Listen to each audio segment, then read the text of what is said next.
Essa fala de Emmanuel, trazida por Chico Xavier, nos diz que a arte de amar ao outro é a forma mais sublime de alcançar a verdadeira paz e, assim, chegar até Deus, nosso Pai.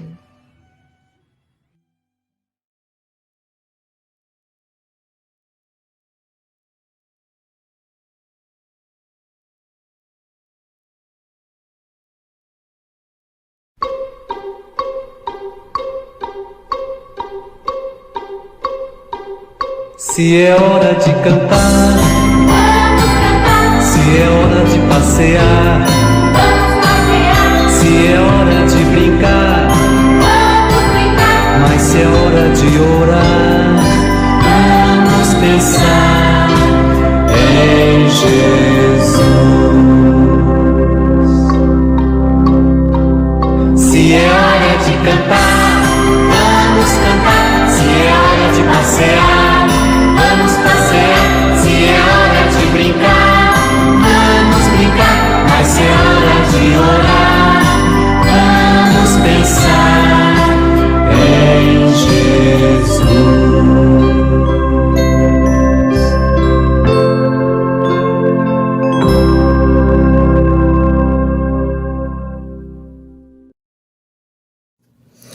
Senhor, aqui estamos neste instante, reunidos em nome de Jesus, de Maria e dos amigos espirituais, para mais um estudo do Evangelho de Jesus, nosso irmão maior.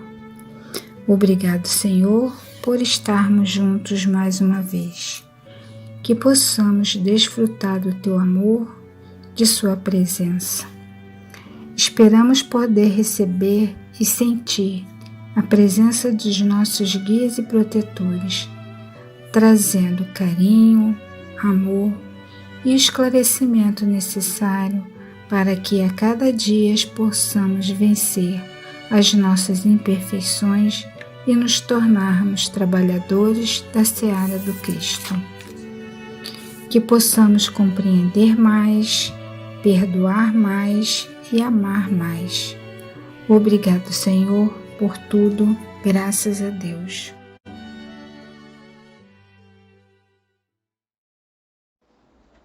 Você é uma canção que Deus canta, Ele quis compor você.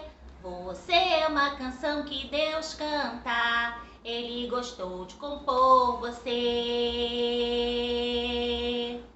Oi, galera do Geal, tudo bem?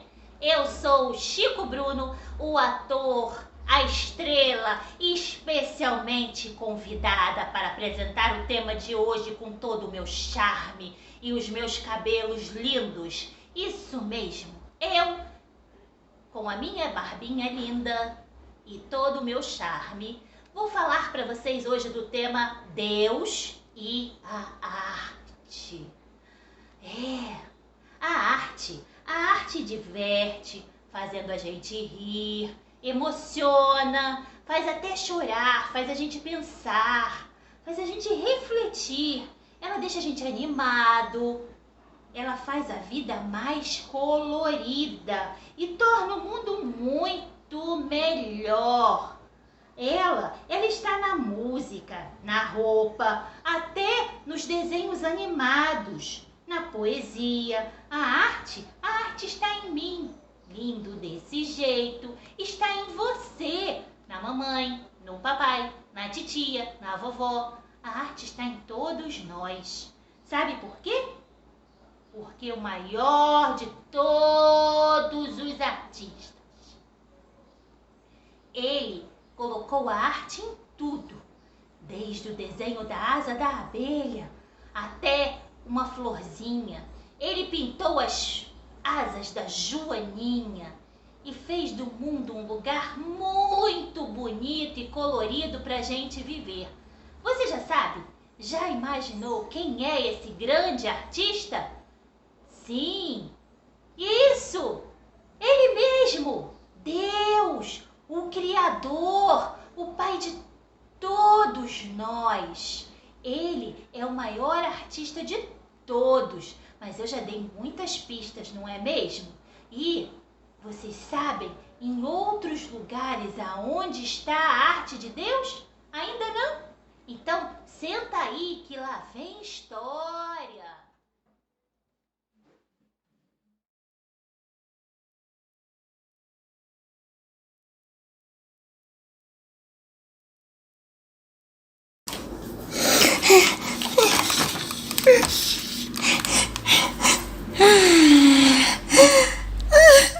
Que maravilha! Que maravilha! Que maravilha! Descobri! Tinha até me esquecido. Oi, gente! Tudo bem? Gente, isso aqui eu descobri! Gente, maior artista do mundo. Tô muito feliz, tô muito feliz. O maior artista do mundo. Do mundo, não. Do universo. Do universo. A sua obra é maravilhosa.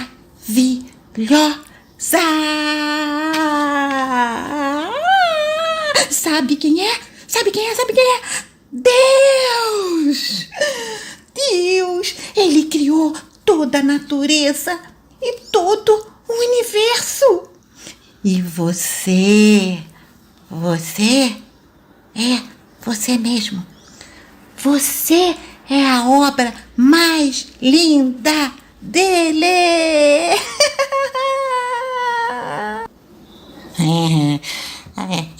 Alguém falou lindo, maravilhoso. Obra de Deus sou eu. O próprio. Se eu quiser falar com Deus,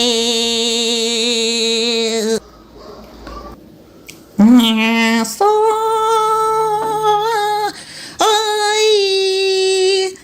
Oi, amigo.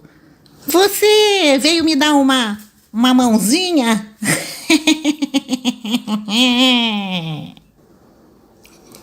Como sempre, apaixonado pela música, não é mesmo?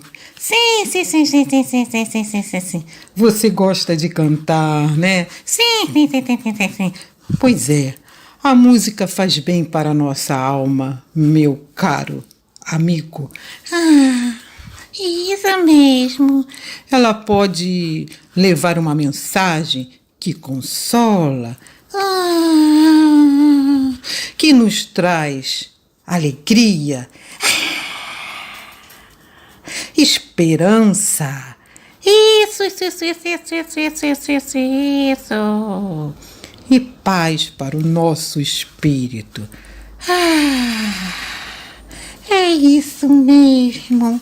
Quanta coisa que a música traz. Segundo dia. Olhe para essa obra divina, maravilhosa. É uma obra de Deus. Terceiro dia. Dona Luva, mãozinha, sei lá, tira logo essa foto. Tira logo. Deus inspira os artistas através da natureza. Meu caro amigo, que linda inspiração você teve! Que borboleta maravilhosa! Meu Deus! Na verdade, não fui eu que fiz essa borboleta, não. Eu só estava apreciando, porque o meu desenho de borboleta é essa aqui, ó. Peraí, deixa eu pegar. Na verdade, é essa que é a minha borboleta. Oh, mas tá linda também. Deus não distribui dons. Se você quer ser um ótimo artista, você tem que treinar bastante. Entendeu? Sim. Vou treinar. Mas tá linda a sua borboletinha. Parabéns. Obrigada. Você entendeu, tubarão? Quanto mais você treinar, se esforçar, mais lindo vai ficar o seu desenho. Porque olha para você, os seus olhinhos. Seus olhinhos parecem de verdade. Como assim, de verdade? Eu sou um tubarão. É que, na verdade, você... E o quê? É que, na verdade, você é um fantoche. O quê?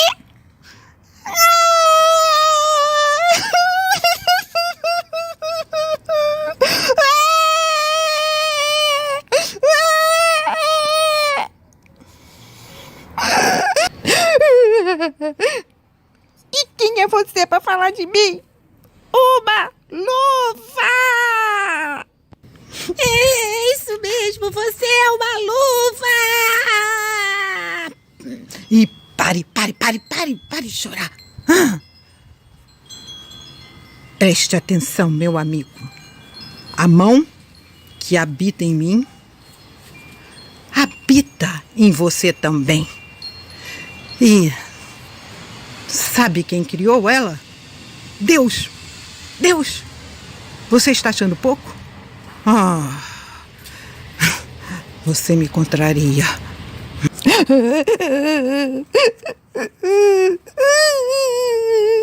Por favor, pare. Na verdade, você é um tubarão. Que susto! Um tubarão de espuma.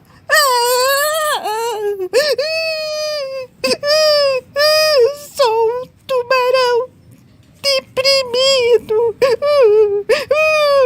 Pare. Vamos escutar uma música. Vamos lá pra dentro, vamos escutar uma música. Vamos. Tá bom, música. Eu quero uma música pra acalmar.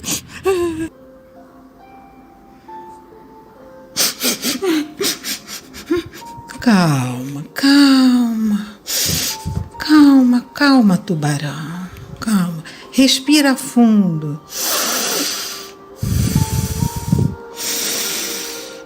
Isso. Respirando profundamente. Na verdade, sabe, tubarão? Na verdade, um grande artista plástico te criou. Um grande artista plástico te construiu e te fez assim, lindo e maravilhoso. Viu? E agora você está aqui na evangelização, a serviço do bem. A serviço do bem?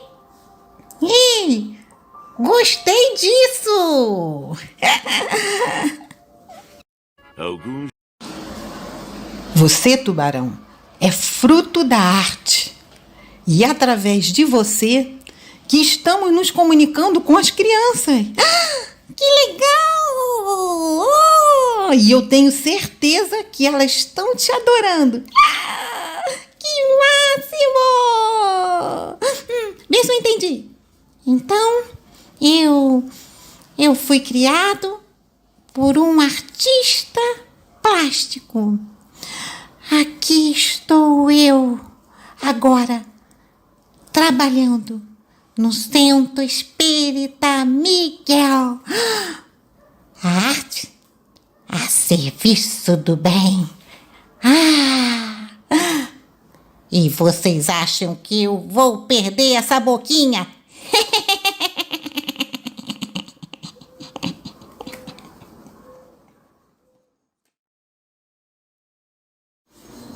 E aí, crianças?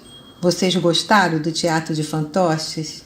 Porque agora vamos ter uma entrevista com o nosso querido tubarão de espuma!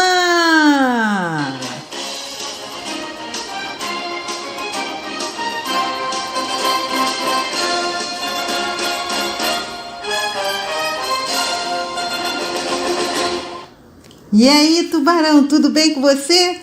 Tudo! Tubarão, eu separei algumas perguntinhas com relação à história que a gente acabou de ver. Tá bom? Posso perguntar? Diga lá! Primeira pergunta. O que você quis dizer no final da história com a frase "Vocês acham que eu vou perder essa boquinha"? O que significa essa boquinha? Eu quis dizer que eu não queria perder a chance de trabalhar no bem, de trabalhar com as crianças na evangelização. Ai, que lindo! Então, vamos agora à segunda pergunta. Tubarão, por que você chorou quando a luva disse que você era um tubarão de espuma? Porque eu achava que não era importante ser um tubarão de espuma, mas agora eu sei que todos são importantes. E quer coisa mais legal do que ficar com as crianças? Ai, que fofo! Tubarão, então, muito obrigada. Agora, sabe que nós vamos ter, crianças? Uma atividade bem legal. Ó, e não se esqueçam de postar o que vocês fizeram no Padlet, tá bom? O link fica aqui na descrição do vídeo. Tchau! Oi, gente, tudo bem? No estudo de hoje, nós vimos que Deus é o maior artista que existe. Ele fez os mundos, ele fez a natureza, os animais, ele fez a nós, e tudo isso é a sua arte. Mas agora chegou o momento da nossa atividade, e nós é quem vamos fazer arte. Nós vamos fazer uma moldura para enquadrar alguma arte de Deus, tirar uma foto e postar lá no nosso mural do GEAL. Para isso, nós vamos precisar de uma folha de papel, uma régua, um lápis preto, uma tesoura sem ponta e alguma coisa para decorar a nossa moldura. Pode ser giz de cera, pode ser lápis de cor, purpurina ou até mesmo papel de presente que a gente possa recortar e colar para decorar a nossa moldura. Nós vamos começar dobrando a folha de papel ao meio, assim, ó. A folha de papel, eu vou dobrá-la ao meio, juntando pontinha com pontinha, dobrando ao meio. Aqui é a parte dobrada. A parte aberta, aqui, ó, eu vou pegar uma régua e vou traçar uma linha aqui, ó, na horizontal, tá vendo? Eu já risquei para facilitar, ó. Na horizontal aqui, eu tracei uma reta. Depois eu vou traçar outra linha da parte dobrada, juntando a pontinha aqui da linha de baixo. E na outra ponta a mesma coisa, da parte dobrada até embaixo. Essa área aqui, no meio, da onde eu risquei, eu vou recortar. Sempre da parte dobrada para a parte aberta. Vamos lá. Um lado.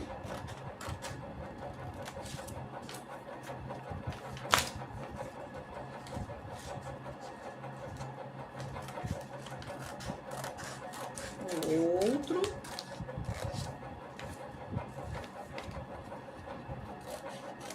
E o último.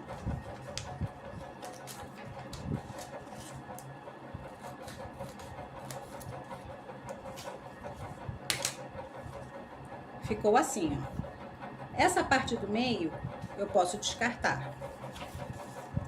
E aqui está a minha moldura. Assim. Essa é a minha moldura. Isso aqui é o que eu vou decorar. Eu vou pegar uma aqui que eu já fiz para mostrar a vocês. Essa é a minha.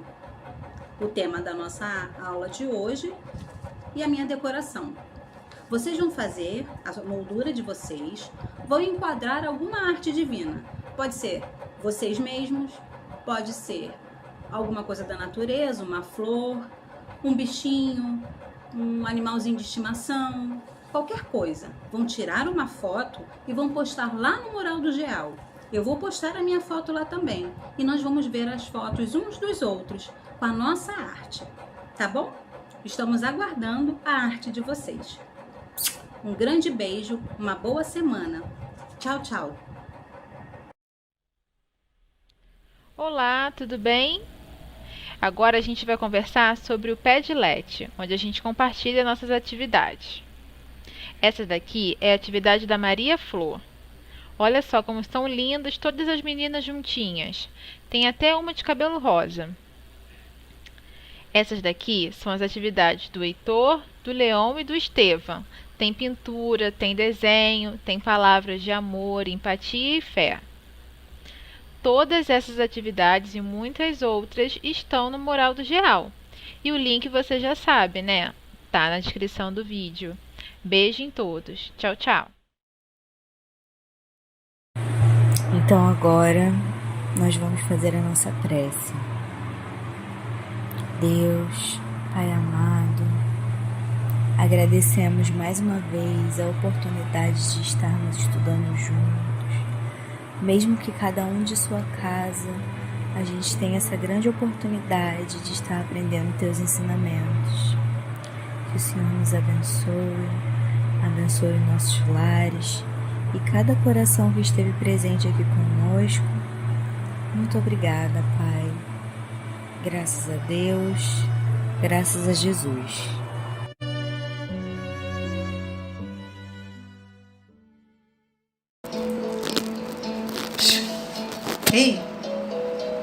Ei, você, tubarão, já acabou a evangelização.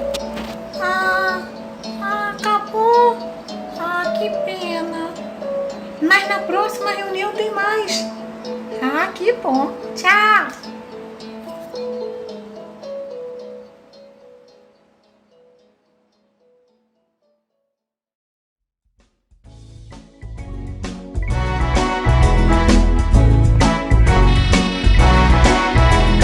Pela porta larga todo mundo passa, mas é a estreita que leva à perfeição. Do jeito que a gente tá gordinha, não passa não. Passa não, passa não, passa não. Passa não, passa não, passa não. Eu não tô falando gordura de barriga, eu estou dizendo gordura na moral. A gente tá inchada de orgulho, vaidade e pretensão. Pretensão, pretensão, pretensão. Pretensão, pretensão, pretensão. Ou a gente faz dieta de amizade, ou a gente aprende a repartir o pão, ou a gente queima uns defeitinhos, ou fica entaladão. Passa não, passa não, passa não.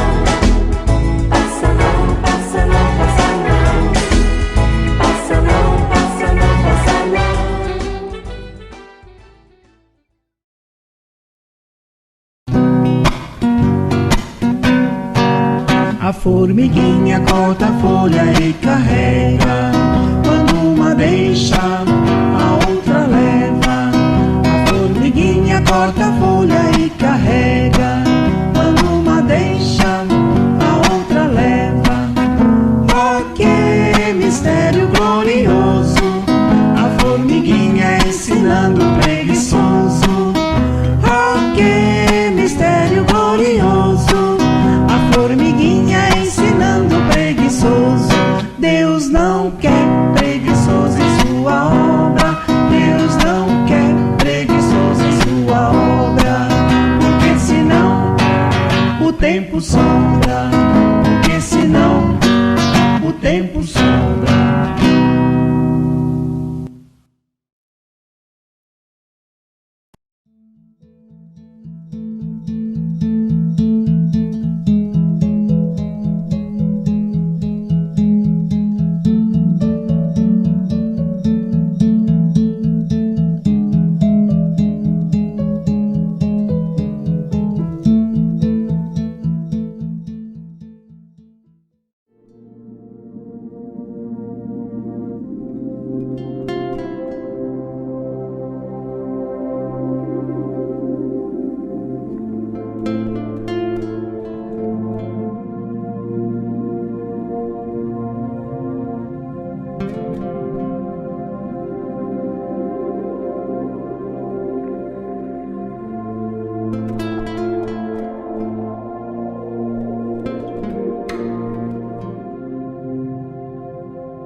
para pá, para pá,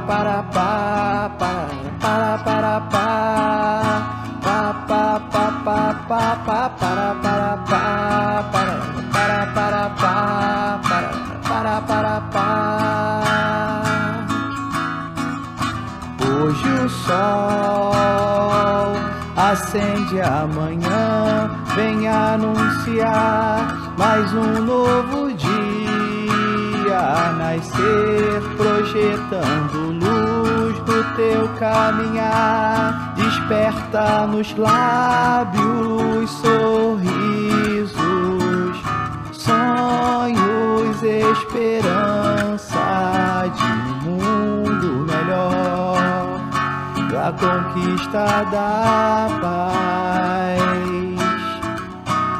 Basta sentir a presença de Deus a guiar teus passos além do sofrer, perdendo o medo de voar, conquistando as rédeas do teu destino.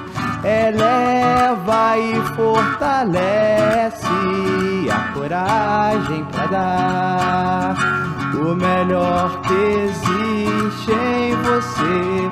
Renova o brilho no olhar, deixa o amor te envolver, aprendendo com a dor, reconduzindo viver, e assim transforma a vida em eterna primavera. Viver, Jesus, será a tua meta, outra vez levantar. Renova o brilho no olhar, deixa o amor te envolver, aprendendo com a dor, reconduzindo viver, e assim transforma a vida em eterna primavera. Viver, Jesus, será a tua meta, outra vez levantar e viver pela fé, e viver pela fé, e cantando para pá, para pá, para pá, para pá, pa pa pa pa pa pa para pá, para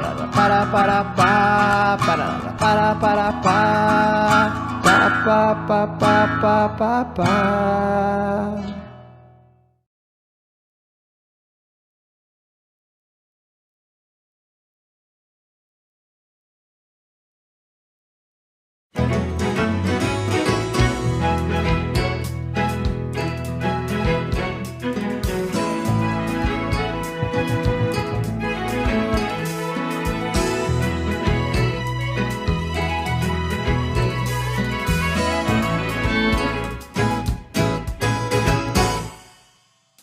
E diante do outro que me incomoda, sou chamada de um jeito diferente.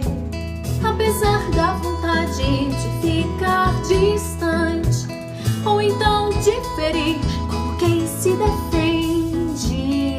É preciso mostrar a outra face e acabar com o disfarce de todo sofrer. Pois no amargo das dores, há atos que imploram socorro de quem já consegue entender.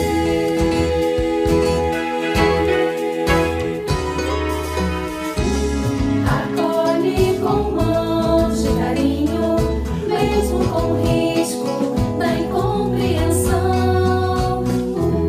Educa o próprio sentimento, percebe a real intenção. Acolhe quem grita no mundo a dor de um segundo que parece eterno. Educa teus atos mais íntimos e faz o sorriso teu gesto fraterno.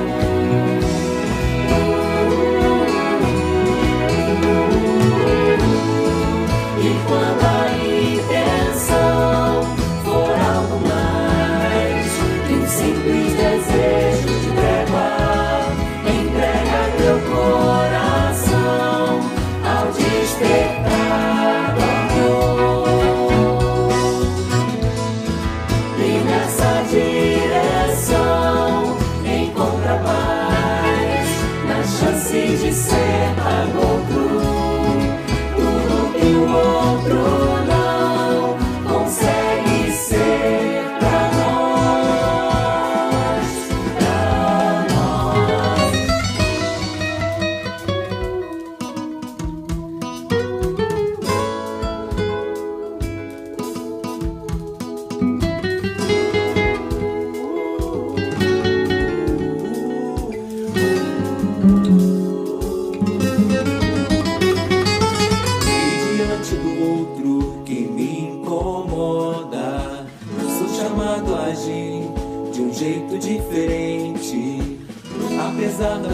vontade de ficar distante, ou então de ferir como quem se defende. É preciso notar que a outra face é bem mais que disfarce, bem mais que sofrer. E se as dores do outro refletem aquilo que faço, que fiz ou deixei de fazer.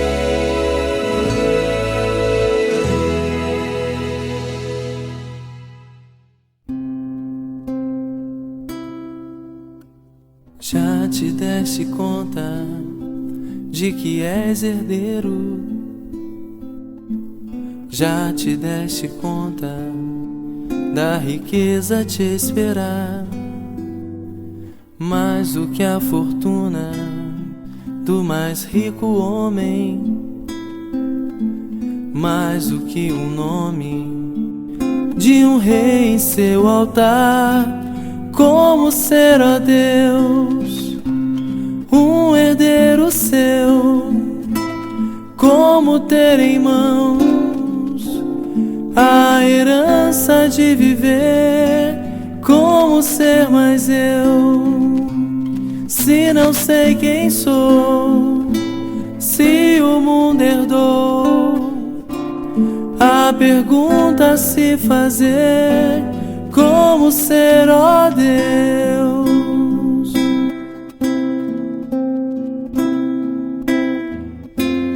E sempre me respondeste,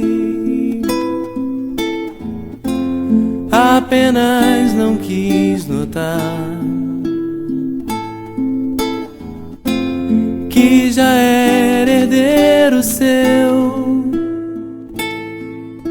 Embora eu vivesse sem querer acreditar, sempre fui, ó Deus, um herdeiro seu.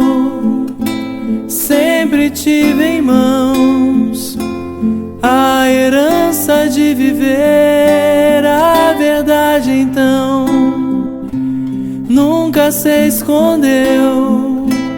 Hoje sou mais eu, porque sei que é do seu amor.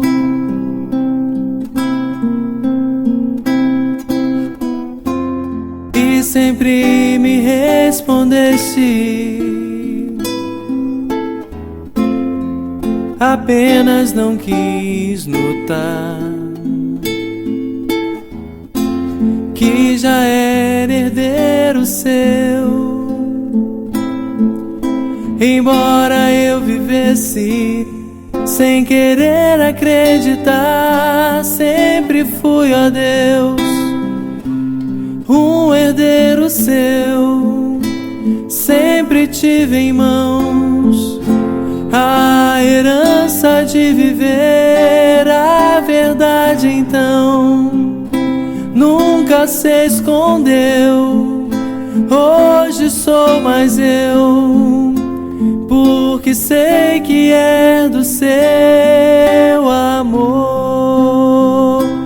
Oh, oh, oh, oh, oh, oh, porque sei que é do seu amor.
Boa noite, irmãos queridos. Que a paz de Jesus nos envolva hoje e sempre. Sejam bem-vindos à reunião pública de sexta-feira do Centro Espírita Miquel. Que possamos, neste momento, estar conectados com a nossa casa querida. E antes de falar sobre o estudo da noite de hoje, vamos falar um pouquinho sobre os avisos. Os nossos cursos já iniciaram. A evangelização de bebês, das crianças, dos jovens, do setor da família também, mas quem quiser ainda pode participar. É só entrar em contato com os coordenadores. O link dos avisos com o telefone deles vai estar aqui na descrição do vídeo.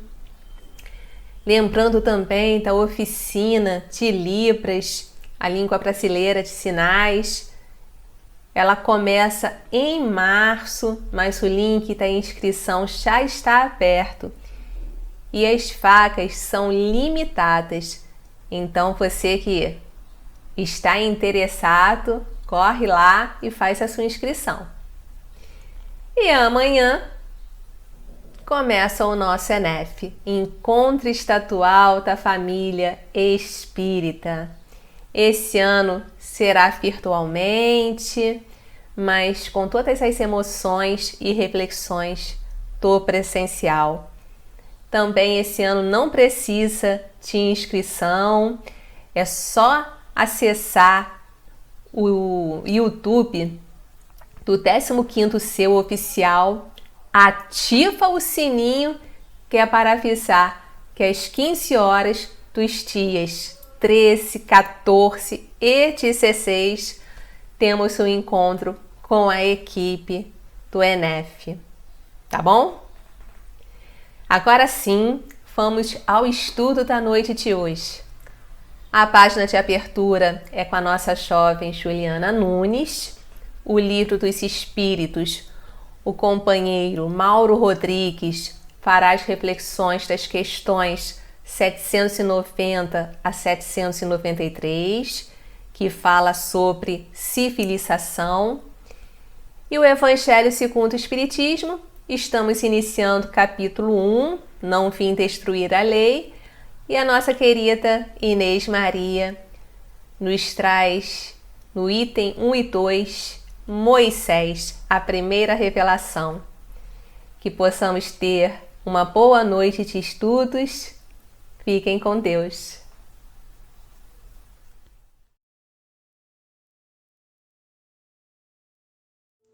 Do livro Fonte Viva, de Francisco Cândido Xavier, pelo Espírito Emmanuel, o herdeiro do Pai. A quem constitui o herdeiro de tudo, por quem fez também o mundo. Paulo, Hebreus, capítulo 1, versículo 2. Cede aos poderes humanos respeitáveis o que lhes cabe por direito lógico da vida, mas não te esqueças de dar ao Senhor o que lhe pertence. Esta fórmula conciliadora do Evangelho permanece ainda palpitante de interesse para o bem-estar do mundo. Não convém concentrar em organizações mutáveis do plano carnal todas as nossas esperanças e aspirações. O homem interior renova-se diariamente. Por isso, a ciência que lhe atende às reclamações nos minutos que passam não é a mesma que o servia nas horas que se foram, e a do futuro será muito diversa daquela que o auxilia no presente. A política do pretérito deu lugar à política das lutas modernas. Ao triunfo sanguinolento dos mais fortes, ao tempo da selvageria sem peias, seguiu-se a autocracia militarista. A força cedeu à autoridade, a autoridade ao direito. No setor das atividades religiosas, o esforço evolutivo não tem sido menor. Em vista de semelhantes realidades, por que te apaixonas com tanta veemência por criaturas falíveis e programas transitórios?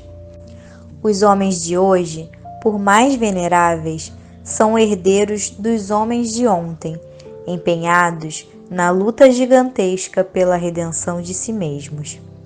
Poderão prometer maravilhosos reinados de abastança e paz, liberdade e harmonia. Entretanto, não fugirão ao serviço de corrigenda dos erros que herdaram, não só daqueles que os antecederam no campo dos compromissos coletivos, mas igualmente de suas próprias experiências passadas em tenebrosos desvios do sentimento. A civilização de agora é sucessora das civilizações que faliram. As nações que se restauram aproveitam as nações que se desfizeram. As organizações que surgem na atualidade guardam a herança das que desapareceram na voragem da discórdia e da tirania. Examinando a fisionomia indisfarçável da verdade, como hipertrofiar o sentimento definindo-te em absoluto por instituições terrestres que carecem, acima de tudo, de teu próprio auxílio espiritual? Como pode a casa sem teto abrigar-te da intempérie? A planta do arranha-céu, inteligentemente traçada no pergaminho, ainda não é a construção mantenedora da legítima segurança.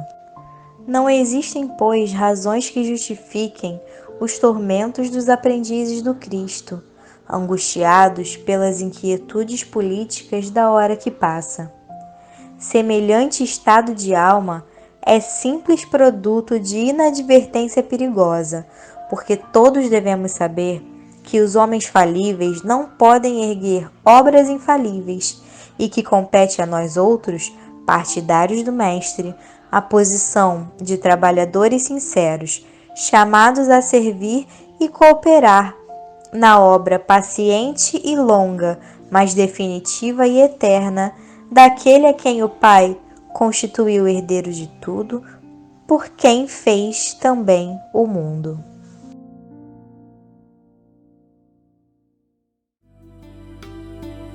Senhor, aqui estamos, nesse instante, reunidos em vosso nome, em nome de Jesus, de Maria Santíssima e de Ismael, guia espiritual do Brasil, para realizar nossa reunião pública de sexta-feira. Esperamos, Senhor, podermos receber e sentir a presença de nossos guias e protetores, trazendo-nos a sua palavra de conforto, carinho, de amor e de esclarecimento.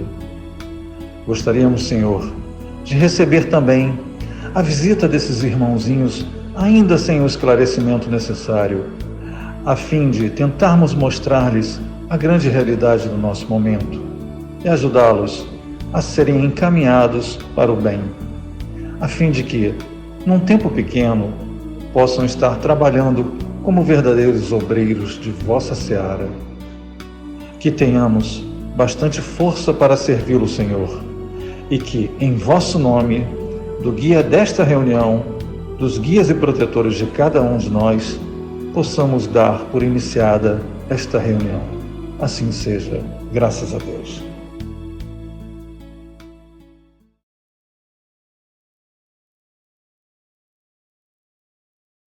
Boa noite a todos, com muita alegria que estamos aqui mais uma vez reunidos juntos para estudos e reflexões do Livro dos Espíritos. Dando continuidade ao nosso estudo da Lei do Progresso, iremos hoje falar de civilização, as perguntas de número 790 a 793. E Kardec faz a pergunta de número 790 aos espíritos da codificação. A civilização é um progresso ou, segundo alguns filósofos, uma decadência da humanidade? E os espíritos respondem: progresso incompleto, pois o homem não passa subitamente da infância à maturidade. E Kardec faz uma pergunta em cima da primeira pergunta que fez. Então, é razoável condenar-se à civilização? Da espiritualidade respondem que condenai antes os que abusam dela e não a obra de Deus. Ora, a civilização é um progresso nos seus primeiros passos. A obra completa ainda é demorada. Bem assim a perfeição, né? Que se opera em todas as coisas e certamente em todas as criaturas. Não duvidemos que Deus está presente em toda a criação, transmitindo ordens e instruindo a cada um de nós nos seus devidos lugares e a cada criatura no nível a que pertence. Esta é a justiça, esta é a própria justiça e o próprio amor.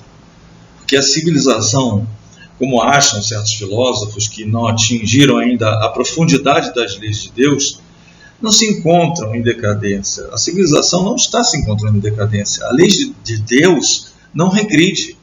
Tudo avança do modo que o Senhor determina. Mesmo que queiramos recuar, Deus não permite. Queiramos ou não, somente vamos para a frente. Toda a ideia de regressão é por falta de visão espiritual dos iludidos, né? Compete a nós, outros, analisar a natureza. Porque todo mundo depende do tempo, né? Sem ele, como virá a nossa maturidade? Assim é como tudo que nós conhecemos. Imaginemos as crianças. As crianças com as quais estamos constantemente em atividade. Precisamos criar uma formação de pessoas de bem. E isso demora muitos anos. Então, escutando o que os adultos lhes dizem, dando ouvidos todos os dias a essas informações. Essa é a nossa função. Então, como pode a prática vir antes do saber? Primeiro temos que saber para depois executar a prática. A razão apurada nos informa ser impossível. Como que a gente então pode condenar a civilização? Ela é sempre portadora de muitas coisas nobres. E o tempo ele vai mostrando aos homens o que existe de bom. As mãos do tempo tornam-se como selecionadora das lições imortais do amor entre os homens. Um país altamente civilizado, mas sem educação dos sentimentos, toma caminhos muito poderosos. Por quê? Porque disso se tem exemplos. Nós temos muitos exemplos que não faltam na nossa sociedade. O que os filósofos devem condenar, se querem perder tempo, né, em condenação, é o abuso dos homens e, por vezes, deles mesmos na vida que levam, dos poderes que a civilização lhes entrega, e não apontando como um marco desastroso da vida dos povos. E a pergunta de número 791 é a seguinte: a civilização se depurará um dia, fazendo desaparecer os males que tenha produzido? A resposta é sim, quando a moral estiver tão desenvolvida quanto a inteligência. O fruto não pode vir antes da flor. Ora, os males que a civilização tem causado nos povos, né, são processos indispensáveis para educá-los, já que os próprios homens não encontraram outros meios que os acordem para o amor, sem o amparo da dor. Então, todos os acontecimentos que nascem das civilizações têm um objetivo, que Deus, claro, sabe muito bem antes que os seres humanos o descubram, não é? A própria natureza se encarrega de despertar nas criaturas os sentimentos do amor que dormem. Então, notamos em muitos povos qualidades nobres nas suas comunicações, na educação planejada, no comércio, mas no que tange à disciplina espiritual, nos caminhos do amor, sem interesse individual, eles ainda estão muito longe. Essa civilização ainda está muito distante. Então, o serviço do Evangelho é fazer unir os homens e uns trabalharem pelos outros, fazer da fraternidade um campo de força que prende todas as criaturas em um ambiente de amor, não é? É muito difícil ainda. Mas a civilização tem feito muito mal à sociedade, por faltar-lhe o quê? O amparo da moral. É de se notar que uma nação só se interessa muito por uma outra nação quando essa outra tem alguma coisa para oferecer, não é? É como diz Jesus. Em João, capítulo 5, versículo 47, ele diz: se amais aqueles que vos amam, o que fazeis de especial? Então, o que devemos fazer para a nossa evolução é amar aqueles que nos odeiam e nos caluniam. Muito difícil, mas estamos todos caminhando para a felicidade. Mas isso também tem um preço para cada criatura. E esse preço é o quê? É a dor em todas as suas faixas de ação. Então Deus, sendo todo amor, enviou o seu Filho, que desceu lá dos altos, uma vida maior, para nos ofertar exemplos imortais do bem, não é? De modo que, a sofrermos menos, de modo que poderemos encontrar o que? A esperança, alcançar a felicidade dentro dos nossos corações. E Lucas também, lá no capítulo 1, versículo 14, fala assim, olha: em ti haverá prazer e alegria, e muitos se regozijarão com o seu nascimento. Ora, não nos enganemos, irmãos. Somente Deus dirige a todos, os homens, as civilizações, todas elas, seja qual for, hoje ou amanhã, voltarão seus olhos para as leis naturais, por se acharem iludidos pelo raciocínio errôneo, onde a justiça humana ainda obscurece a lei do amor. Somente o amor salva os homens. E continua na pergunta de número 792. Por que a civilização não realiza imediatamente todo o bem que ela lhe poderia produzir? E os espíritos respondem: porque os homens ainda não se encontram em condições nem dispostos a obter esse bem. Kardec faz uma segunda pergunta. Bom, então, não será também porque, criando novas necessidades, ela excita novas paixões? Os da codificação respondem que sim. E porque todas as faculdades do espírito não progridem ao mesmo tempo. É necessário tempo para tudo. Não podeis esperar frutos perfeitos de uma civilização incompleta. Ora, o aperfeiçoamento das criaturas é muito lento, que se reajusta com um condicionamento ainda espiritual, em experiências passo a passo, não é? Deus colocou, por amor, no centro da vida de cada espírito, dons eternos, mas iguais para todos. E esses dons, eles se despertam nos espíritos lentamente pela força do tempo. Então, à medida que o homem cresce, eles vão se irradiando, de forma que o ambiente da alma faz lembrar o quê? O ambiente de Deus, o nosso Criador. A civilização, ela não pode, de uma vez ou em pouco tempo, iluminar o espírito. O trabalho é fruto de milênios, é uma marcha da civilização que ainda obedece a uma certa ordem e vai demorar para desabrochar esses valores reais. Para tanto que existe também a lei da reencarnação, onde nós, espíritos, voltamos à Terra com novas roupas, quantas vezes forem necessárias, e a cada vez nós vamos avançando um pouco mais no nosso aprimoramento espiritual, na verdade. A história nos informa que são necessários flagelos, dilúvios, catástrofes coletivas e catástrofes individuais, né, para um acerto de consciência da civilização de cada criatura. Isso nos faz chocar esses flagelos e nos faz pensar. Até para perceber o bem em certa escala, é preciso preparação, porque para esse bem que não se converta imediatamente em mal. Então, dessa maneira que a civilização não pode, de uma vez só, aperfeiçoar os seres humanos sem os devidos preparos espirituais, que somente o tempo pode fazer amadurecer.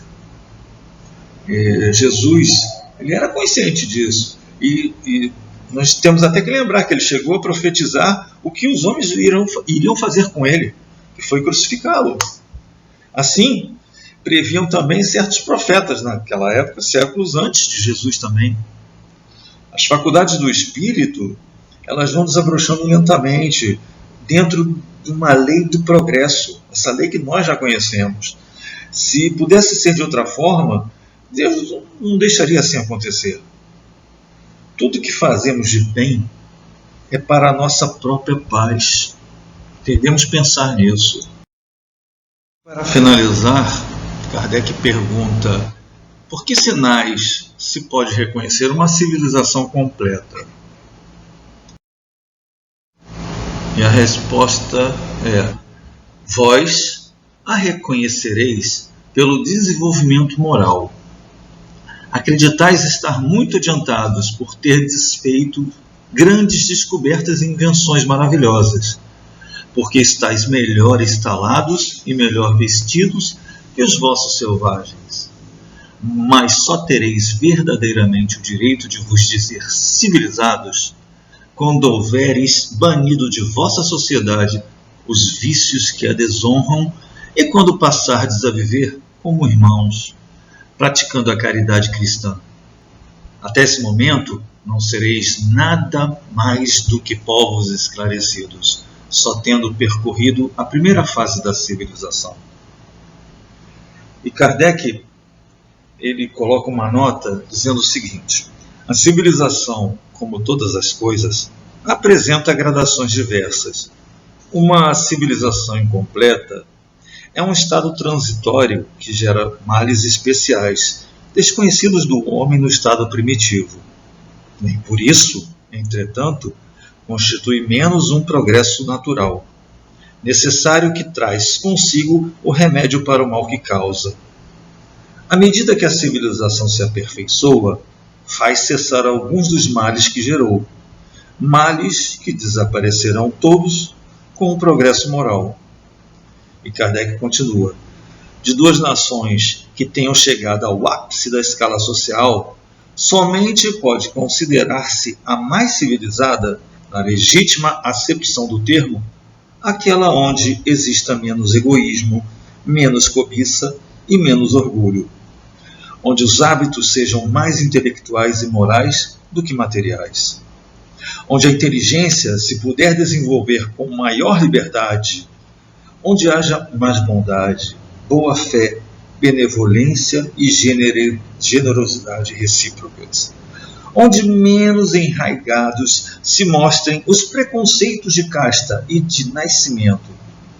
Por isso que tais preconceitos são incompatíveis com o verdadeiro amor do próximo, onde as leis nenhum privilégio consagrem e sejam as mesmas, assim para o último como para o primeiro, onde com menos parcialidade se exerça a justiça, onde o fraco encontre sempre amparo contra o forte, onde a vida do homem, suas crenças e opiniões sejam melhormente respeitadas, onde exista menor número de desgraçados, enfim, onde todo homem de boa vontade esteja certo de lhe não faltar o necessário.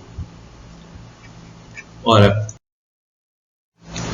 uma civilização completa, ela somente poderá ser reconhecida quando apresentar duas formas em harmonia. E quais são essas duas formas em harmonia? O desenvolvimento moral e o desenvolvimento intelectual. A civilização que se educa nesses dois aspectos, ela faz desaparecer do seu seio aquelas paixões inferiores que obscurecem todos os sentimentos da humanidade, não é? Então, hoje em dia, quando se fala em um país altamente civilizado, nós sabemos que nele também se proliferam as paixões mais tristes, o desregramento moral em todas as direções que uma inteligência mal formada pode conceber. Então, ainda falta nas almas desses países altamente civilizados, falta ainda o Evangelho de Jesus, que para nós é o único educador que assegura às almas a paz interior. Os homens, eles aprendem alguma coisa e aplicam na destruição, onde as dominantes são o orgulho e o egoísmo. Então, para que isso não aconteça, todas as civilizações da Terra, algum dia, deverá chegar a se se completar, de modo que podermos chamá-las realmente de civilizações de luz, por se darem as mãos, por fundirem a educação dos sentimentos com a instrução. Então, a humanidade, para ser realmente civilizada, na profundidade dessa palavra, ela deve banir do seu seio os vícios incompatíveis com a serenidade da alma. Como é importante para nós a serenidade da alma, porque o egoísmo nos escurece. Muito obrigado a todos, que Deus nos abençoe sempre, graças a Deus.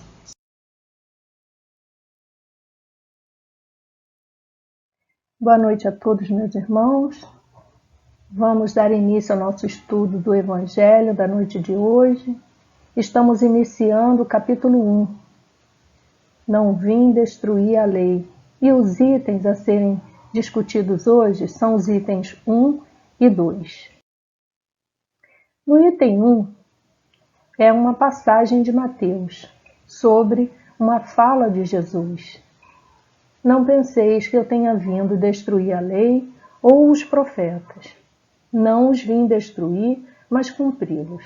Porquanto em verdade vos digo que o céu e a terra não passarão, sem que tudo que se acha na lei esteja perfeitamente cumprido, enquanto reste um único iota e um único ponto. Então Jesus aqui nos asseverando que a lei será cumprida e que nós devemos cumpri-la, porque esse é o desígnio de Deus. Essa é uma lei que é um roteiro para o bem viver, para as boas relações entre os homens e entre os homens e Deus. Então, essa passagem do Evangelho, ela serve para todos nós, é atemporal, porque mesmo hoje nós temos muitas dificuldades ainda em cumprir a lei de Deus na sua essência, não é mesmo? Aqueles mandamentos são um roteiro seguro de que avançaremos. E aquele que passar por aqui, pela terra, ele vai observar a necessidade do cumprimento dessa lei. Já sabemos que toda vez que nos afastamos da lei, nós somos prejudicados, Essa nossa evolução, ela fica atrasada. Vamos caminhar mais um pouco. Jesus era o tempo todo cobrado, observado e acusado de não cumprir a lei. Todo o tempo testavam Jesus em relação à sua fala e ao seu comportamento. Até que uma vez os doutores da lei vieram lhe perguntar: Mestre, qual o grande mandamento da lei? E disse-lhe Jesus: Amarás o Senhor teu Deus de todo o teu coração, de toda a tua alma e de todo o teu pensamento. Este é o primeiro e grande mandamento. E o segundo, semelhante a este, é: amarás o teu próximo como a ti mesmo. Essa passagem está lá em São Mateus, capítulo 22, versículos 36 a 39. E Jesus ali, ele sintetiza toda a lei. A primeira parte é: amarás a Deus sobre todas as coisas e ao próximo como a ti mesmo. Porque não há como chegarmos até a Deus sem amar ao próximo, sem exercitar o amor de Deus por nós no próximo. A paciência, a tolerância, a amizade, a cumplicidade, a fraternidade, precisamos exercer. Como é que vamos desenvolver isso? Na relação com o outro. Por isso estamos juntos. E a cada vez que a gente comete um erro em relação à lei, a gente se afasta um pouco mais de Deus e a gente vem novamente, numa outra oportunidade, reparar, reaprender, refazer o caminho até Deus. E Jesus veio trazer essas oportunidades de reflexões para a gente. Veio nos lembrar o tempo todo, que precisamos o quê? Seguir aquela orientação. E não vamos sair daqui enquanto não tivermos apreendido essas orientações da lei e não tivermos dado cumprimento a lei. Então Jesus veio pôr em prática, nos ensinar como colocar em prática aqueles 10 mandamentos. De que maneira? Vocês imaginam, se hoje nós temos a dificuldade, imagina naquela época. A dificuldade que nós mesmos, que estávamos lá, tivemos. É fácil não desejar mal a quem pratica o mal? É fácil conviver com alguém que tem muito mais que nós? E nós achamos que Deus, por muitas vezes, é injusto? É fácil cuidar de pais que muitas vezes foram tiranos? Mas o Espiritismo nos diz porque estamos nesses lugares. E quem são os espíritos que estão conosco? E qual é a necessidade de estarmos ali em família, entre amigos ou no trabalho, com irmãos difíceis, para o nosso aprendizado, para que a gente ponha exatamente em prática o amor a Deus sobre todas as coisas, que é justo, misericordioso e bom, e o amor ao próximo, porque é um indivíduo em crescimento, é um sujeito em construção que nem eu, que nem todos nós. Mas que Jesus também nos diz que não vamos sair daqui enquanto não tivermos aprendido e apreendido essa lei. É a nossa tarefa. Jesus também nos ensinou em diversos momentos. Ele veio trazer ao homem essa reflexão. E eu trouxe algumas passagens para a gente lembrar desses ensinamentos que trouxeram muito impacto na vida das pessoas. Pessoas que eram tidas de má vida, grupos que eram discriminados, rituais que eram dada muita importância, e que Jesus veio dizer que isso não era necessário, que isso era prática exterior. E o homem devia se preocupar com o que havia dentro dele, que é justamente o que gera o seu atraso, o que o faz cometer infração perante a lei. Então, na primeira passagem que nós vemos aqui, nós temos a questão do perdão sendo trabalhado por Jesus no julgamento da mulher adúltera. Ele foi colocado à prova, naquela situação, e Jesus, então, levou os seus acusadores a uma reflexão, porque ela não chegou no pecado sozinha. A lei era muito dura, mas Jesus fez com que cada um pensasse em sua responsabilidade. Porque aquele que a fez cometer o erro, errado também era. E aí Jesus faz essa reflexão para todos, para cada um se autoavaliar. Será que todos nós que julgamos com mão pesada gostaríamos de receber o mesmo julgamento? E foi isso que Jesus veio trazer. Em outro ponto, ele vai falar de como orar, que não há necessidade de palavras rebuscadas, longas prelações, que ele fala da humildade, que ele vem falar aqui do sentimento. O sentimento e a humildade sem hipocrisia, sem pompa, para levar o pensamento até Deus. Então, nesse ponto aí da oração, a forma de orar do fariseu e do publicano, ele quis mostrar a simplicidade. Porque todos nós temos um caminho aberto com Deus, sem a necessidade de intermediários e sem a necessidade de floreamento, porque Deus nos conhece no íntimo, sabe das nossas possibilidades e vai observar as nossas intenções. Em outro momento, Jesus traz a parábola do bom samaritano, que era um povo que era mal visto, enquanto que um doutor da lei, ao ver um caído, necessitado, passou direto. Quer dizer, aquele que estudou as leis, e que dizia cumpri-las, na verdade não as vivenciou no momento da necessidade, enquanto que o outro humilde, sem grande conhecimento, porém com sentimento elevado e fraterno, ele foi ajudar ao caído. Quer dizer, aquela lição da caridade, onde a gente deve fazer o bem sem olhar a quem, e muito menos esperar nada em troca, né?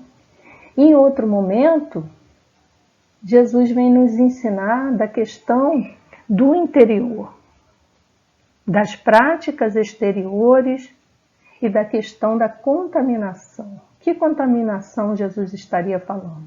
Da contaminação espiritual, da contaminação daquilo que já há em você, no seu interior. Então, quando chamado a um banquete, ele sentou-se sem lavar as mãos, foi acusado de que estaria cometendo uma infração contra a lei, porque o costume era lavar as mãos antes de se alimentar. Porém, Jesus explica que o que contamina o homem é o que sai de sua boca, isso é, de tudo aquilo que tem em seu interior. Os seus maus costumes, suas más intenções, o seu desejo de vingança, a sua falta de perdão. Isso é o que o homem traz e que a água não vai lavar. O que vai lavar é a transformação moral, é a reflexão, é a aproximação com a lei.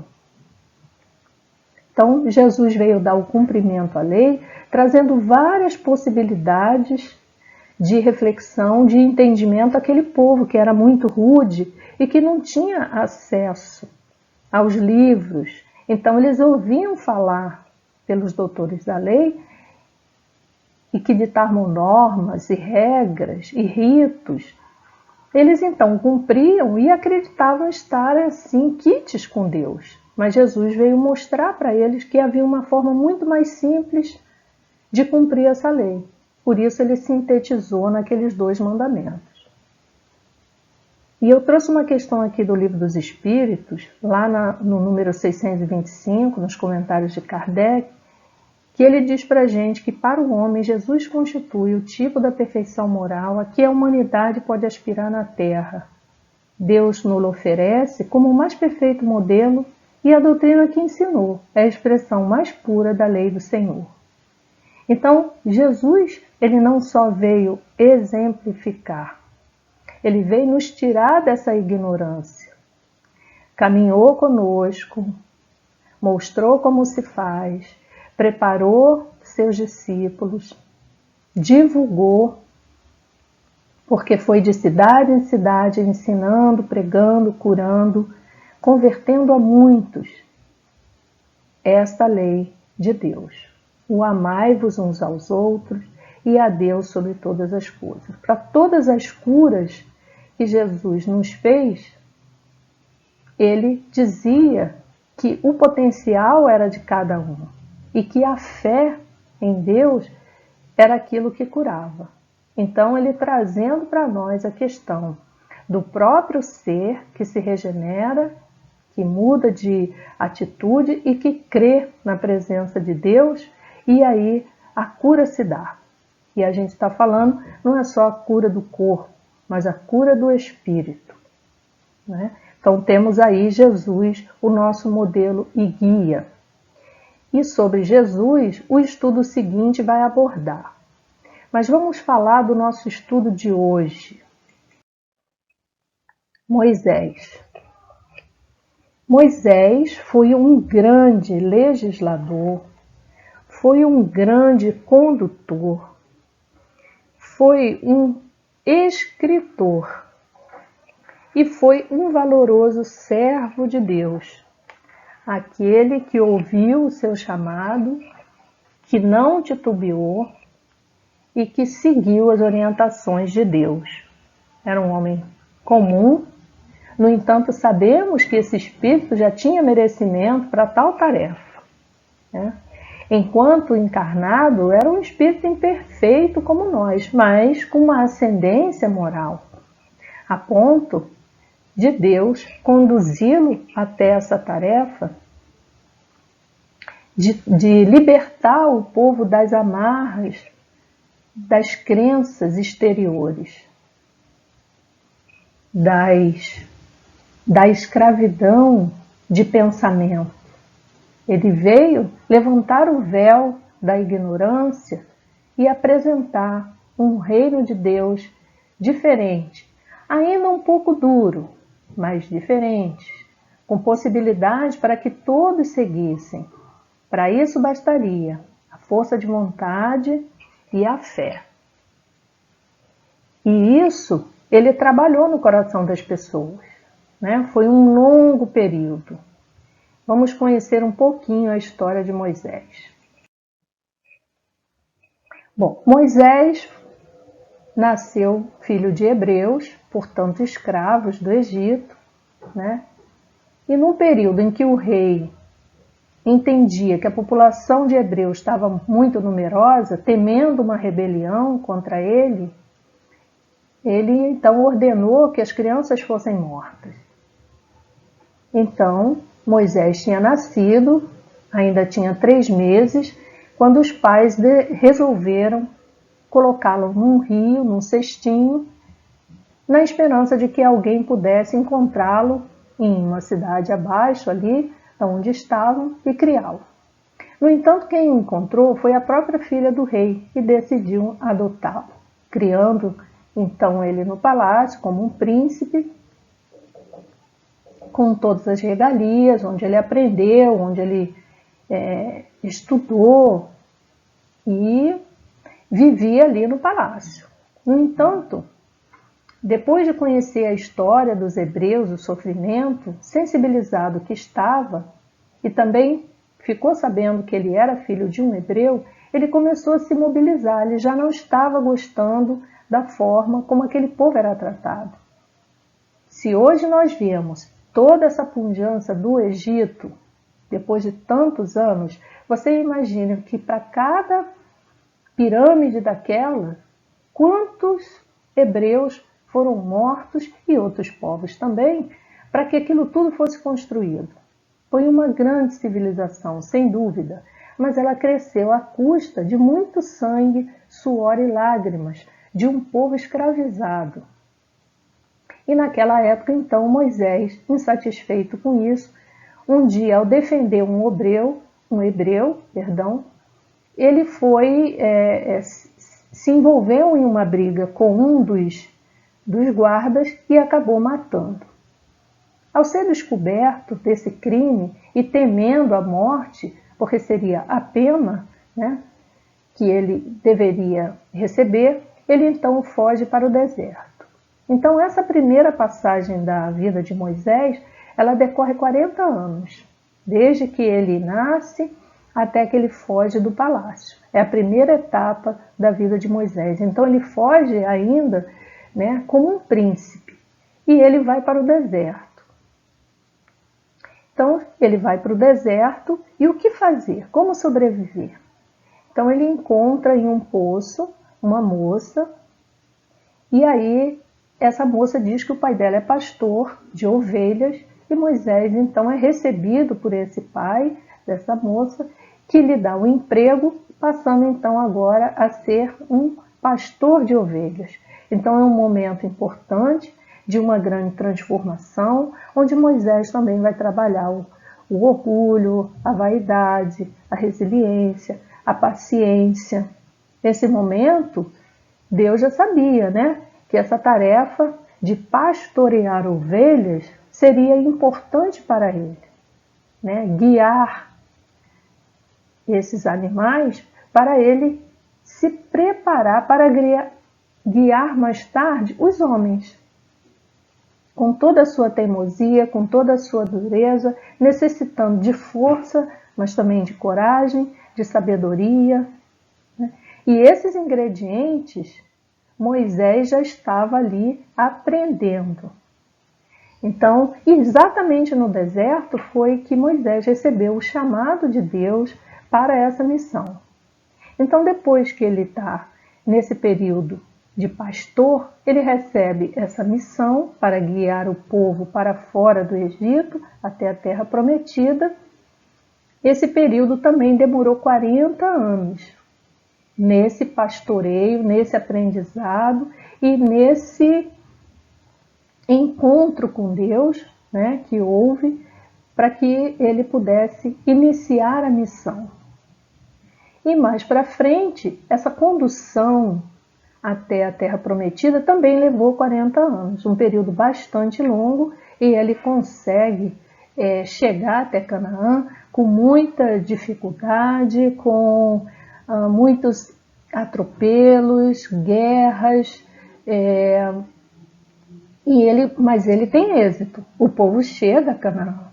Ele não consegue viver em Canaã porque ele morre às portas da cidade, mas consegue levar o povo até lá, né? Então essa é uma passagem muito interessante de um homem que recebe uma missão e que ele não teve nenhuma regalia de Deus para cumprir essa missão, né? Ele teve toda a dureza do momento, mas teve também a coragem. Ele teve também a fé, a confiança de receber um chamado e seguir a Deus.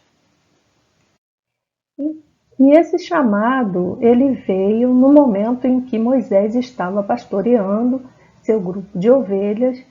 Ele viu uma sarça em chamas, um pequeno arbusto, e ali a manifestação de Deus que o chamava para essa missão. Tem uma passagem do Êxodo que conta esse momento. E um trecho dessa passagem eu trouxe aqui. E vendo o Senhor que se virava para ver, bradou Deus a ele no meio da sarça e disse: Moisés, Moisés, respondeu ele: Eis-me aqui. Venha agora, pois eu te enviarei a Faraó para que tires o meu povo, os filhos de Israel, do Egito. Então Moisés disse a Deus: Quem sou eu que vá a Faraó e tire do Egito os filhos de Israel? E disse Deus: Certamente eu serei contigo, e isto te será por sinal de que eu te enviei. Quando houveres tirado esse povo do Egito, servireis a Deus nesse monte. Então Moisés recebe essa missão e ele não titubeia. Olha a resposta dele a Deus: Eis-me aqui. Então esse aceite teve um impacto imenso na vida de Moisés, porque a partir dali ele teria de vencer a várias dificuldades para guiar esse povo que era rude, que era descrente, que testou Moisés muitas vezes, que desacreditou no Deus único muitas vezes.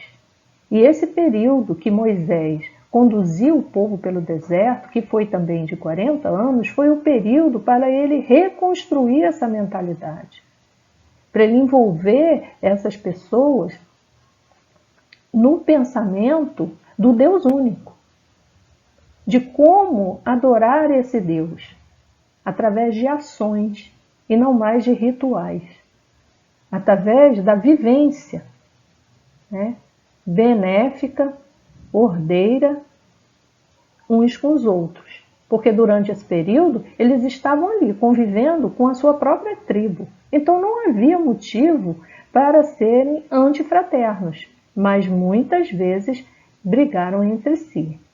Então a tarefa de Moisés foi enorme. O tempo todo ele tinha que provar isso, né? Que Deus estava com ele, que Deus ia suster as suas necessidades. E imagina, milhares de pessoas caminhando pelo deserto. Imagina as intempéries da natureza, as necessidades fisiológicas, os nascimentos e as mortes que aconteceram nesse período, né? Então Moisés teve que conduzir esse povo. Imagina a força, né? Já um senhor, não é mesmo? Um ancião. Imagina a força moral que ele teve de ter e a ligação com Deus. O tamanho dessa fé, o tamanho dessa aproximação com Deus que garantia, né, ele receber essa inspiração, essas orientações para guiar esse povo. Uma coisa espetacular, né? Um espírito valoroso, temente e crente a Deus.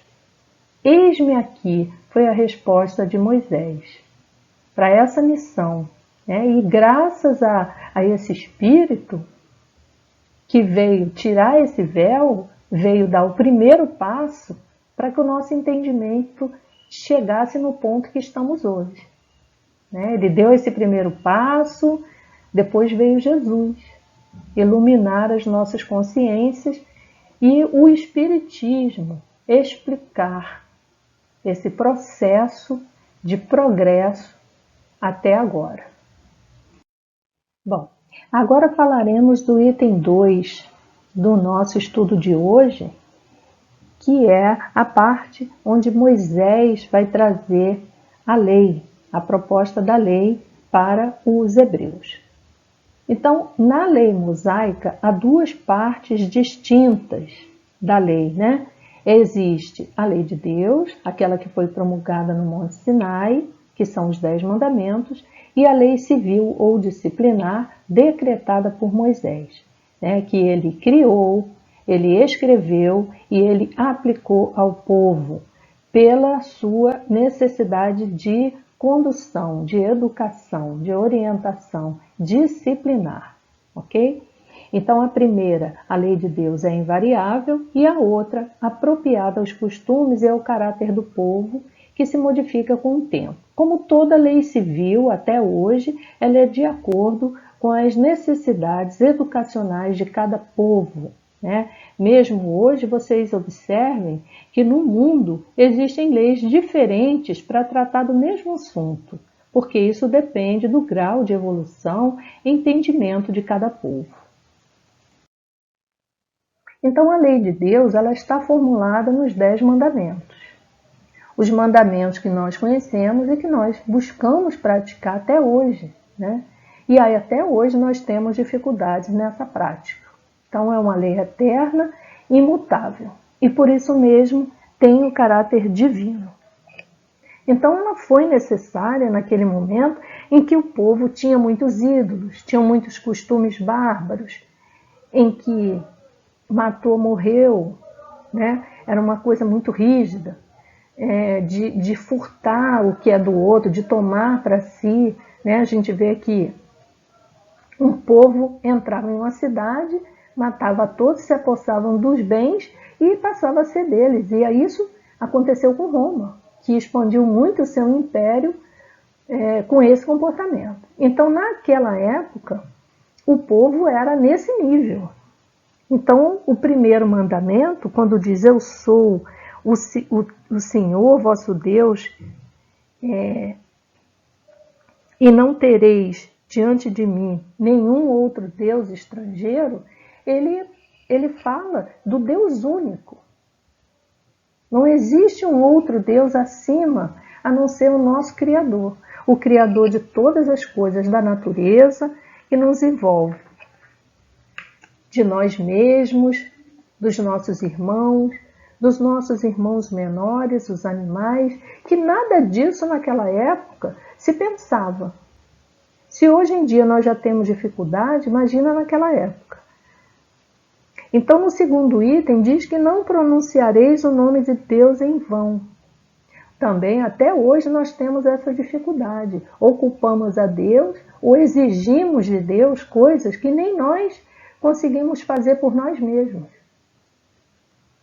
Então, exigimos que Deus intervenha como se mandássemos a Deus. Então, isso também foi algo que Jesus veio trazer uma categoria de elevação a um Deus. Não há troca, não há barganha dessa forma. Existe um merecimento, existe um comportamento que nos aproxima de Deus, mas existe também um compromisso de que a gente seja humilde nesse pedido. E que todas as nossas ações trazem consequências. Então não devemos cobrar de Deus algo que nós não estamos fazendo por nós mesmos, né? No item 3, lembrai-vos de santificar o dia de sábado, que era o dia sagrado dos judeus. Mas nós, na atualidade, deixamos um dia para Deus?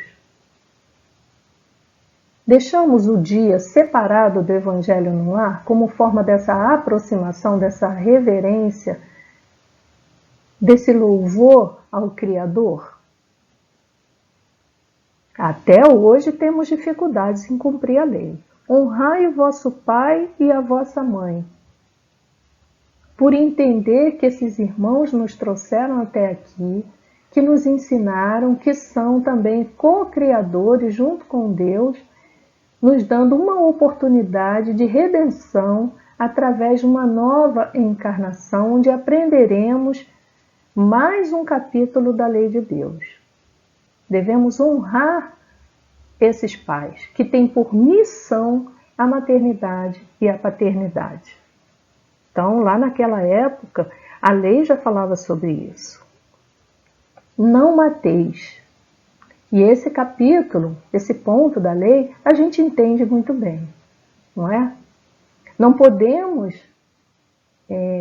interromper uma vida numa proposta que Deus nos dá como possibilidade de crescimento. Só Ele cabe essa tarefa, não é mesmo? Não cometais adultério. E aí a gente amplia esse adulterar para várias coisas, as palavras, os comportamentos alheios, né? Não vamos inventar, não vamos mentir. O peso das coisas, o peso das palavras, não vamos florear. Isso é que a gente não pode adulterar, muito menos a lei a nosso bel prazer, dando outra interpretação que não aquela lá do início, que é bem pontual. Não roubeis a paciência de ninguém, muito menos a esperança, a confiança em Deus e na crença que cada um segue, seja lá qual for ela. Não roubemos a esperança das pessoas em dias melhores. Não presteis falso testemunho contra o vosso próximo. Não vamos mentir, não vamos nos omitir frente à verdade. Vamos declarar a nossa crença, vamos declarar a nossa vivência cristã no dia a dia, para que cumpramos a lei. Não desejeis a mulher do próximo. Mas vamos ampliar, não vamos desejar o que está na casa, na vida de ninguém. Cada programação tem um motivo de ser e tem referência com a necessidade e aprendizado de cada um. Então não vamos desejar a beleza, a fortuna, o cargo, o status do outro. Absolutamente nada. Cada um está no lugar necessário ao seu crescimento. Não cobiceis a casa do vosso próximo, nem o seu servo, nem a sua serva. Porque sabemos que os bens materiais são passageiros. Sabemos que a nossa necessidade evolutiva é de aprendizado espiritual. E os bens materiais, eles nos prendem aqui na matéria.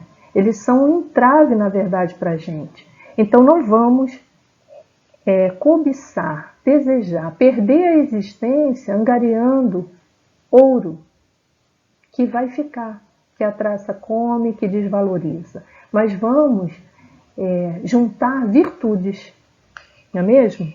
E isso sim vai fazer que a gente cresça e se aproxime da lei de Deus, do próprio Deus, da perfeição.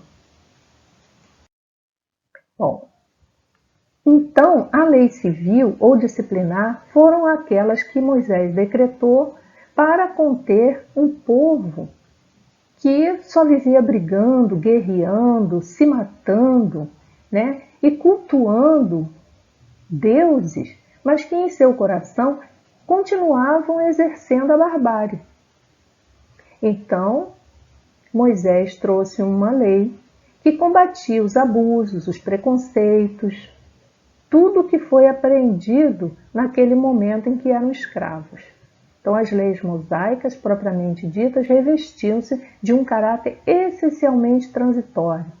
Sim, à medida que eles saíram também do Egito, Moisés então foi instituindo outras leis para domar aquelas más tendências, aqueles comportamentos. Então, os 10 mandamentos, ele é um roteiro seguro até hoje para nós chegarmos àquela perfeição relativa que os Espíritos nos falam. Então, podemos seguir seguramente as orientações da lei de Deus que avançaremos. Não temos a menor dúvida disso. Então, meus irmãos, ao final deste estudo, nós podemos observar o tamanho do amor de Deus para conosco, né? E o cumprimento dele, da promessa de que nós fomos criados simples e ignorantes e estamos avançando. Primeiramente recebemos Moisés, trazendo a mensagem divina de como nos portarmos, trazendo uma lei que é imutável, que durante a nossa permanência aqui na Terra, em outros planos também do mais alto, possamos seguir essa lei de Deus, porque ela é imutável. E à medida que a gente avance, a gente vai compreendendo a necessidade dessa lei. E recebemos também Jesus, que trouxe a maneira pela qual nós devêssemos cumprir essa lei, né? Exercitando o amor, a fraternidade, e que também não nos disse tudo, porque teríamos ainda um outro capítulo mais à frente, que seria o Consolador Prometido, a nossa doutrina que tanto nos explica, que tanto nos acalma, né? E que tanto nos favorece para que nós possamos manter essa tarefa do cumprimento da lei. Então, que todos tenhamos a consciência de que Deus deseja isso para nós, que está na lei do progresso o nosso crescimento e que possamos chegar mais rapidamente à medida que nós cumprirmos a lei de Deus. Uma boa noite a todos, meus irmãos. Graças a Deus, graças a Jesus, ao final deste encontro, Senhor, queremos te agradecer por tudo, por mais essa oportunidade de estarmos juntos, de aprendermos, por esta oportunidade, Senhor, de trabalho íntimo, de observação, de esforço em nos melhorarmos.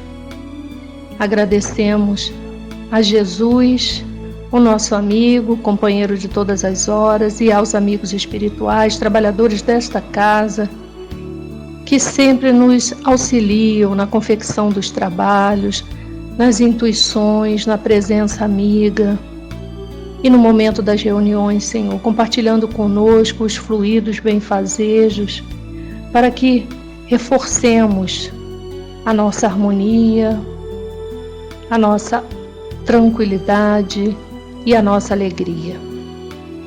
Muito obrigado, Senhor, por tudo que temos, por tudo que somos, por tudo que já aprendemos, por tudo que já conseguimos realizar em prol do bem comum. Que possamos, Senhor, deixar em nossos corações, na nossa casa, os fluidos benfazejos recebidos e a certeza, Senhor, de que estás conosco, nos cuidando, nos guardando. Que assim seja, graças a Deus, graças a Jesus.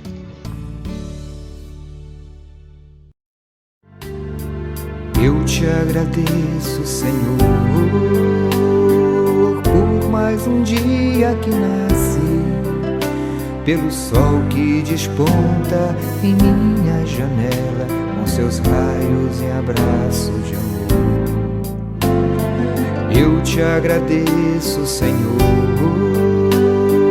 por mais um dia de vida, pelo corpo instrumento divino do bem, no trabalho em busca da paz, pelo lar, pelo pão, pelos pais e irmãos, pela força da fé que me anima a seguir o caminho da perfeição, pelo lar, pelo pão, pelos pais e irmãos, pela força da fé que me anima a seguir o caminho.